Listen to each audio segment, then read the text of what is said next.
우리가 아가서를 볼 때는 우리의 육신의 나이를 생각할 것이 아니고 영적인 나이를 생각해 봐야 됩니다. 이 자리에 계신 분들이 다 이제 50, 60, 70을 넘으신 분들인데 신랑과 신부의 이야기를 보면 아득히 먼 옛날 이야기로만 듣지 마시고 우리가 주님 앞에 설 때까지 그리스도의 신부로 서는 것입니다. 몸은 비록 좀 늙고 병들고 했을지라도 주님 앞에 설 때는 이 몸을 가지고 서는 것이 아니고 가장 건강한 몸으로 가장 예쁜 그런 상태로 선다는 것을 아시고 아가서를 보면서 우리의 영적인 나이를 가지고 우리가 외전 참 제일 이뻤을 때 첫사랑을 할 때 그때 마음으로 아가서를 보면 되리라 그렇게 믿습니다. 우리가 사람과 관계를 맺을 때 두 가지 관계가 있습니다. 하나는 수직적인 관계가 있고 하나는 수평적인 관계가 있습니다. 부모, 자식은 분명히 수직적인 관계이죠. 회사 사장님하고 직원도 수직적인 관계입니다. 특별히 군대에는 계급으로 수직적인 관계로 이루어졌기 때문에 위에 있는 사람은 명령하고 지시하고 아래 사람들은 복종해야 되는 그런 관계이기 때문에 수직적인 관계에서는 참 친해지기도 어렵고 사랑하기도 어렵습니다. 수평적인 관계는 인격적 관계가 형성되는 것입니다. 친구가 수평적 관계이고 형제가 수평적 관계이고 부부가 또 수평적 관계 아닙니까? 부부가 되면 아무리 나이 차이가 많이 나도 수평적 관계인 것입니다. 우리와 하나님과의 관계는 어떨까? 1차적으로는 수직적 관계입니다. 하나님과 우리는 창조주와 피조물, 건널 수 없는 강인 것입니다. 그러나 또 한편에서는 수평적 관계인 거죠. 건널 수 없는 그 차원이 높은 그분이 이 땅에까지 오시고 우리를 수평적 관계로 맞이해 주었습니다. 그래서 예수님은 제자들을 대할 때 처음에는 스승과 제자로 대했지만 너희가 내 말을 지키면 너희는 이제부터 내 친구라. 또 부부로 이렇게 말씀하고 있습니다. 친구나 부부가 된다는 것은 어느 정도 수준이 비슷해야 됩니다. 대화가 돼야 됩니다. 여러분 아무리 신부로 삼고 싶더라도 애가 이제 초등학생도 안 돼 이러면 신부를 못 삼잖아요. 나이 차이가 좀 나더라도 적어도 여자로서 한 20세를 넘고 여자가 될 때 신부로 맞이할 수 있는 것이고 친구라는 것도 비슷한 수준이 돼야 친구가 될 수 있습니다. 우리가 예수님처럼은 될 수 없지만 예수님이 우리 자리까지 낮추어 주시고 적어도 너희들이 내가 하는 말을 좀 잘 지켜라. 서로 누가 크냐 다투지 말고 서로 사랑하면 너희는 내 친구라 그렇게 말씀하는 것입니다.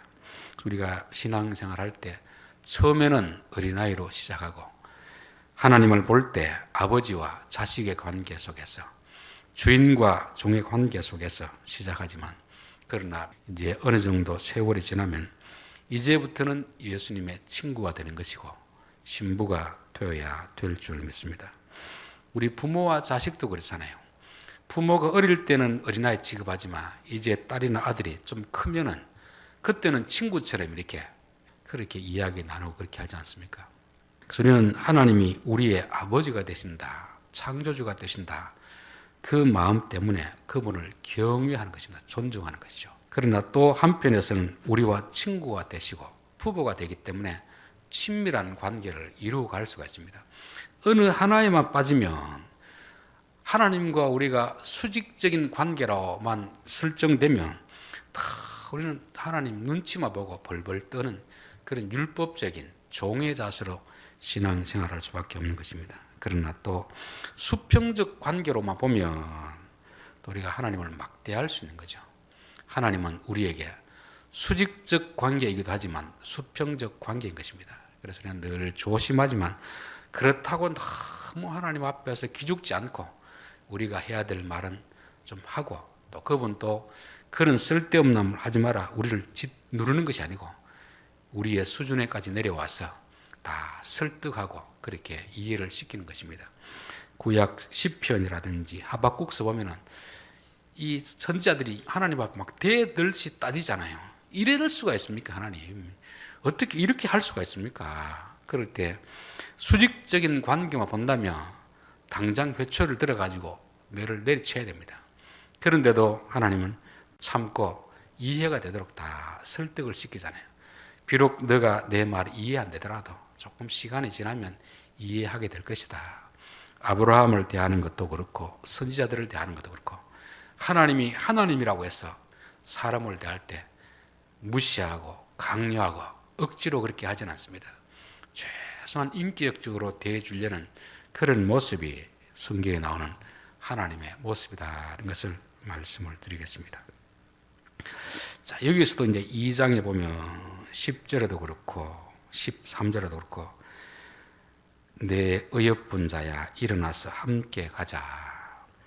13절에도 어여쁜 자야 일어나 함께 가자. 함께 가자고 이렇게 권면을 하는 것입니다. 권면. 가지 이야기를 하는 거죠.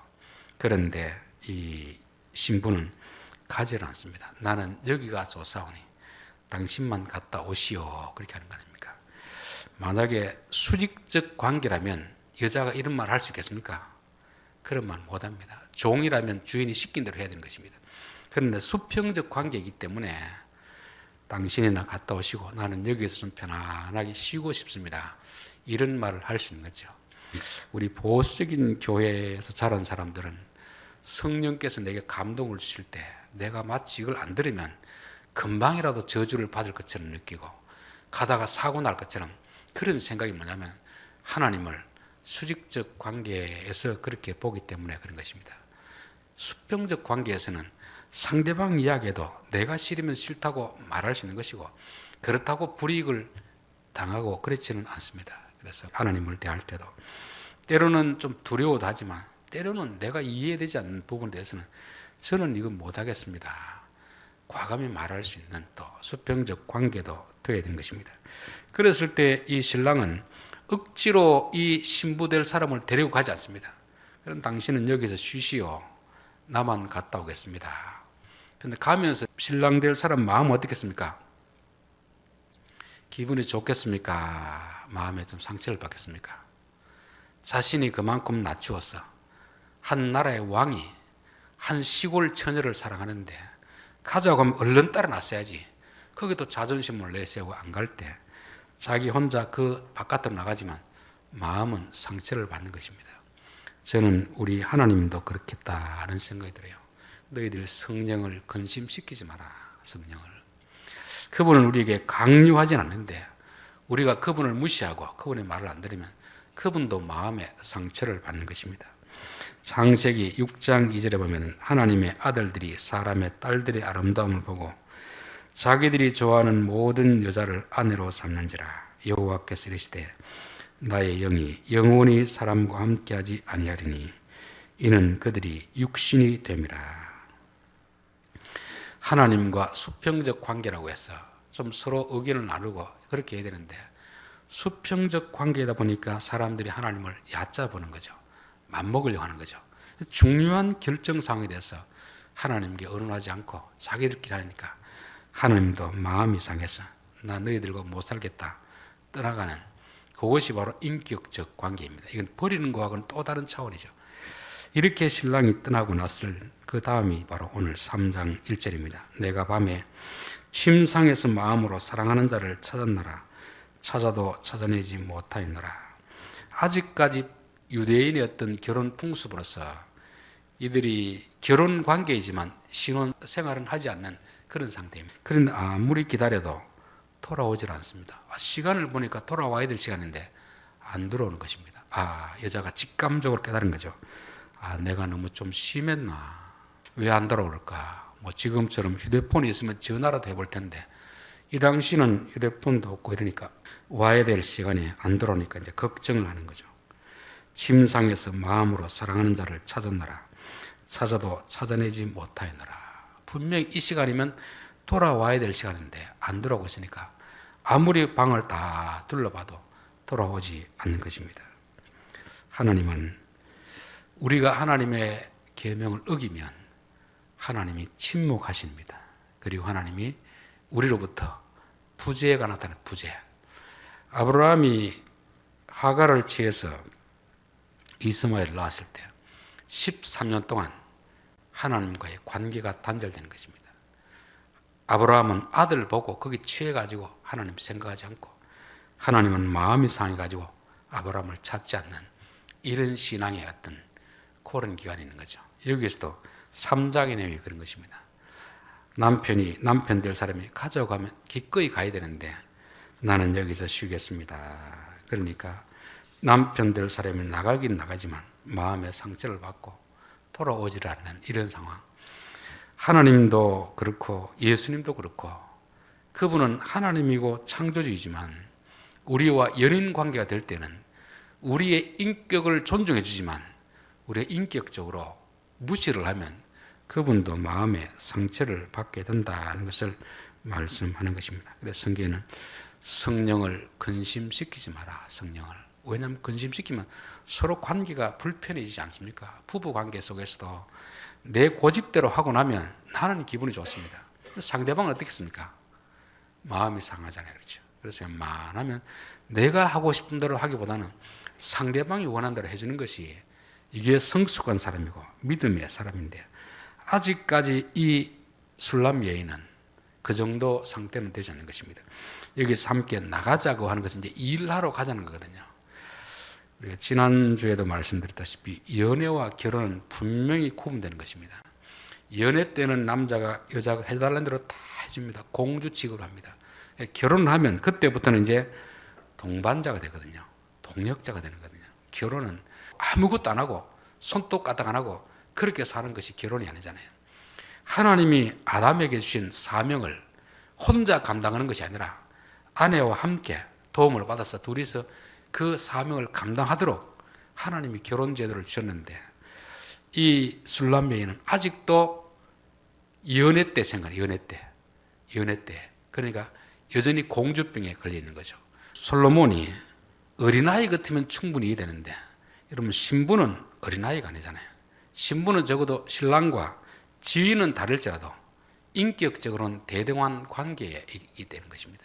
그럴 때는 그분이 우리를 인격적으로 대해주면 우리도 상대방을 인격적으로 대해줘야 되는데 여전히 어린아이처럼 그런 모습을 보이실 때 신랑의 마음에 상처가 되는 것이고 신랑은 신부로부터 멀리 있는 그런 모습을 말씀하고 있습니다. 그래서 이제 이 술람 여인이 사랑하는 자를 찾아서 집안을 아무리 뒤져봐도 찾지 못하니까 2절 이에 내가 일어나서 성안을 돌아다니며 마음에 사랑하는 자를 거리에서나 큰 길에서나 찾으리라 하고 찾으나 만나지 못하였느라. 요 전까지는 신랑을 사랑했지만 신랑이 얼마나 소중한 존재인가 알지 못했습니다. 그렇지만 잠시나마 신랑이 보이지 않으니까 자기 마음속에 불안한 마음이 드는 거죠. 야, 내게 신랑이 이렇게 소중한 존재였는데 내가 그것을 알지 못하였구나. 여러분 사람도 그렇고 물건도 그렇고 있을 때는 잘 모릅니다. 그게 얼마나 소중한지. 잃어버리고 나면은 야, 이게 진짜 소중한 것이었는데 그런 것이 있습니다. 사람도 마찬가지 아닙니까? 같이 살 때는 소중한 걸 몰라요. 그런데 없으면 그 자리에 없으면 먼저 뭐 돌아가거나 이러면은 그 빈자리가 얼마나 크다는 것을 알게 됩니다. 그래서 내게 있는 것이 얼마나 소중한지 알기 위해서는 그것이 내게서 없어졌을 때, 잃어졌을 때 하는 행동을 보면 야, 그게 정말 소중한 것이었구나. 그 사람이 내게 정말 소중한 존재였구나 알게 된 것입니다. 그래서 하나님은 그 소중함을 모를 때 우리의 것을 가져가시고 또 떼어놓기도 하시는 것입니다. 요즘 이제 학생들 청소년 집회를 하고 보면 뭐 휴대폰 또 그대 두고 간 게 있고 뭐 다른 것 두고 간 게 있는데 외전 같으면 주최한 측에 전화해서 혹시 이걸 잃어버리는데 분실물 들어온 거 있습니까? 찾는데 요즘은 안 찾습니다. 왜냐하면 그걸 기위 여기질 않거든요. 잃어버렸다 핑계대고 부모에게 새 거 사달라고 하면 되니까 찾질 않습니다. 그런데 그것을 자기가 아르바이트해서 번 돈으로 샀다고 하면 그렇게 할 수 있겠습니까? 여러분, 우리에게 무엇이 소중한지 알기 위해서는 잃어버렸을 때 내가 찾기 위해서 얼마나 노력하는가를 보면 되는 것입니다. 3절, 성안을 순찰하는 자들을 만나서 묻기를 내 마음으로 사랑하는 자를 너희가 보았느냐 하고. 여러분, 지금 밤이 되었습니다. 여자 혼자서 길거리를 돌아다닙니다. 무섭겠습니까? 안 무섭겠습니까? 무섭겠죠.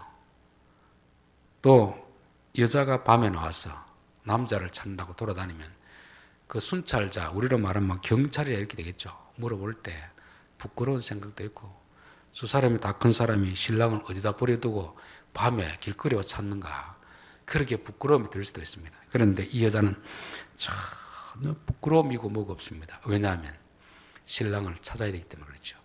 신랑이 중요하기 때문에 내 자존심이고 부끄러움과 이런 게 없습니다. 예전에 그 대구 성서에서 개구리 소년 애들이 그 실종이 됐잖아요. 그때 그 부모들이 직장 그만두고 어린 소녀를 찾습니다. 그만 그 인쇄해가지고 직장 그만두고 계속 전국으로 돌아다니면서 아들을 찾잖아요. 그분에게 부끄러움이 있겠습니까? 자식을 찾아야 되는데 자기 자존심이고 그거는 아무것도 아니라는 거죠.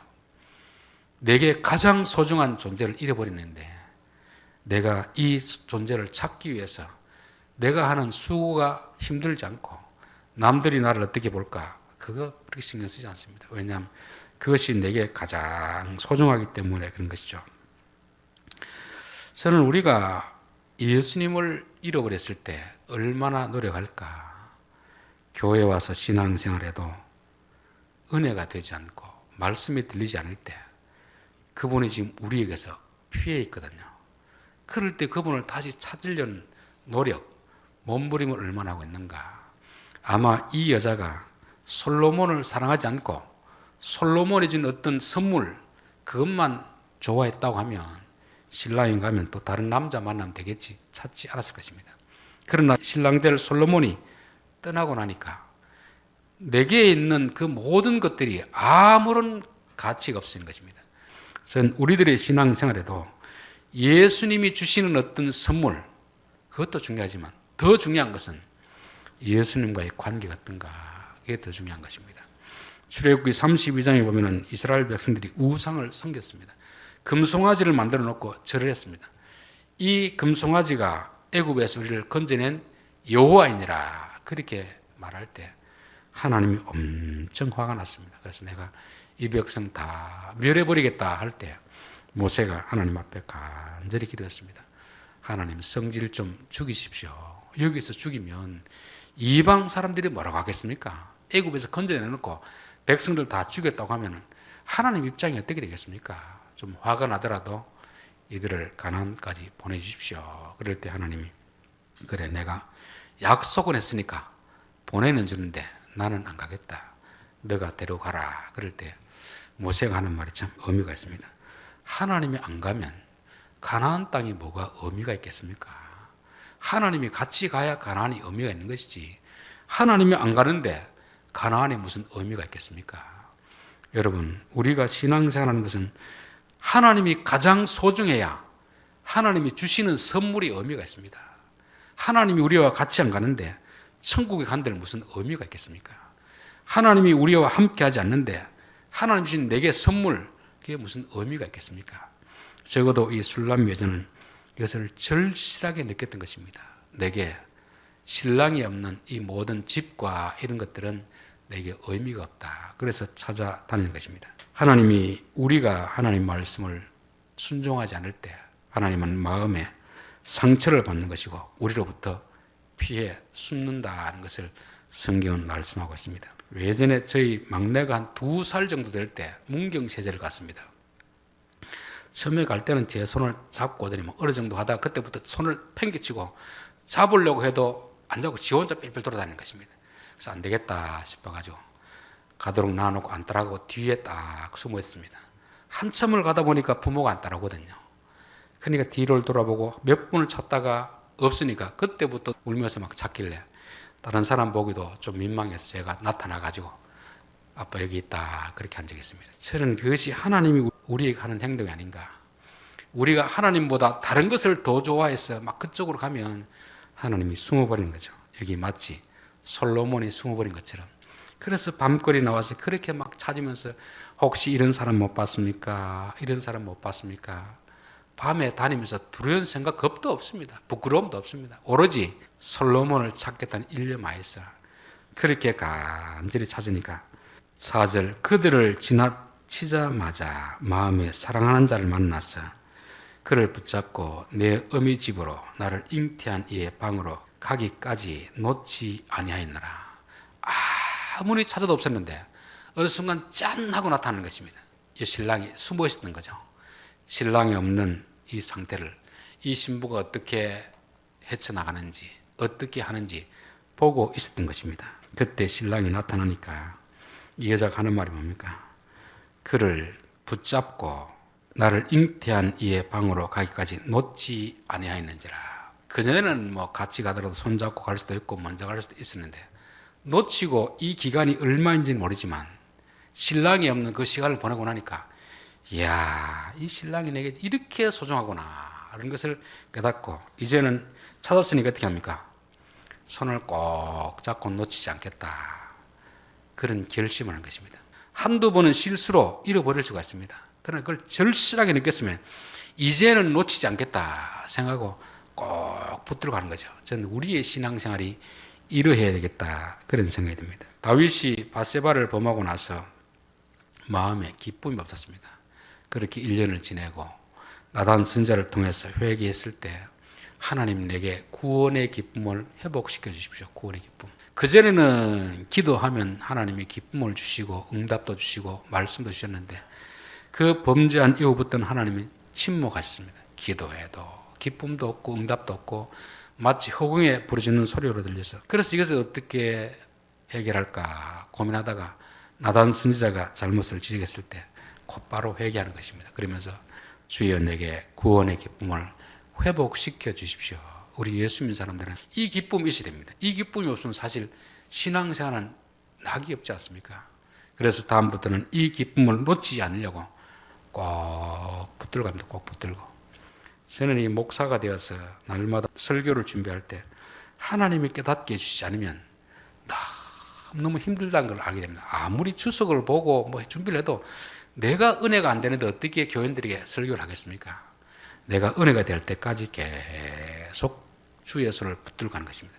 어느 순간 내가 화를 냈다거나 하나님이 싫어하는 일을 했으면 그때부터 그분은 내게 나타나지 않습니다. 은혜를 전혀 주시지 않아요. 그래서 어떨 때는 성질 나서 싸우고 싶을 때도 내가 이러면 하나님이 떠나겠지. 버린다는 것이 아니고 내게서 침묵을 해버리는 것입니다. 내게 숨어버리는 거잖아요. 이게 너무 힘들기 때문에 성격이 좋아서 참는 게 아니고 이럴 땐 내가 참아야 된다. 왜? 주님과 내가 관계가 서먹해지지 않기 위해서 그렇게 해서 참는 것을 말씀하고 있습니다. 자, 이제 6절부터는 이제 솔로몬이 이 신부를 결혼식에 데려가기 위해서 마차를 보내는 그런 내용입니다. 이스라엘 나라에서는 법적으로 결혼을 하지만 1년 동안 준비 기간에서 준비 기간을 두는 것입니다. 이 마태복음 25장에 보면은 10처녀 비유가 나오잖아요. 10처녀들이 다 준비를 합니다. 그런데 5처녀는 탈락이 되는 거죠. 왜냐하면 기름을 준비하지 않는 것입니다. 결혼을 했어도 신부로서의 준비가 돼야 데려가는데 준비가 안 되면 데려가지 못하는 거죠. 여기서도 마찬가지입니다. 술람 여인이 찍어가지고 이 여자를 내 부인 삼아야 되겠다. 법적인 결혼을 했지만 아직까지 실제적으로 신혼생활에 들어가기 전에 결혼식을 올리기 전에는 테스트하는 그런 기간이 있습니다. 그런데 여기서 이제 테스트에 합격한 것이죠. 그럴 때 이제 마차를 보내서 왕궁으로 모시고 가는 것입니다. 그 테스트가 뭐였습니까? 술람미 여인에게서 무엇이 가장 소중하냐? 신랑이 주는 어떤 집, 돈, 이게 소중하냐? 신랑이 소중하냐? 요거 테스트하는 것입니다. 주님이 우리의 신앙을 테스트할 때도 저는 똑같다고 봅니다. 주님이 주시는 복, 물질, 성공을 중요시하는지 주님 자체를 중요시 여기는지 요거 테스트하는 것입니다. 욥기가 아닙니까? 욥기. 어찌 까닭 없이 여호와를 경외하리까 마귀가 한 말 아닙니까? 하나님은 욥은 까닭 없이도 나를 사랑한다. 그거 증명하는 거 아닙니까? 그래서 거기에는 재산도 자식도 건강도 다 뺏어가고 그래도 하나님만을 사랑할 것인가? 요거 테스트하는 것입니다. 이게 신부로서의 어떻게 보면 최종적인 기준이 되는 거예요. 최종적인 기준. 하박국서도 보면 우리의 양이 없고 밭에 채소가 없고 이것도 없고 저것도 없고 다 없어도 하나님 한 분만으로 나는 즐거워하겠다. 이것이 신부가 될 수 있는 최종적인 어떤 테스트입니다. 이 테스트를 넘어가야 우리가 결혼식장에 들어갈 수가 있는 것입니다. 이 테스트를 못 넘어가면 어리석은 신부처럼 다시금 뺑뺑이를 돌아야 되는 거죠. 그래서 우리가 아가서를 통해서 신부와 신랑의 관계가 어떻게 이루어지는가를 우리가 한번 살펴봤습니다. 신랑은 왕이지만 시골에 있는 한 처자를 인격적으로 대합니다. 나와 함께 가자 했을 때 안 가니까 억지로 끌고 가지 않습니다. 그냥 두고 그 대신 자리를 피하고 숨어버리는 거죠. 그때 이 신부는 신랑이 없는 그 자리가 얼마나 참 힘든가를 알고 밤에 나와서 길거리를 돌아다니면서 찾는 것입니다. 잃어버렸을 때 얼마나 소중한가 알기 위해서는 얼마나 찾기 위해서 노력하는가를 보면 알 수 있는 것입니다.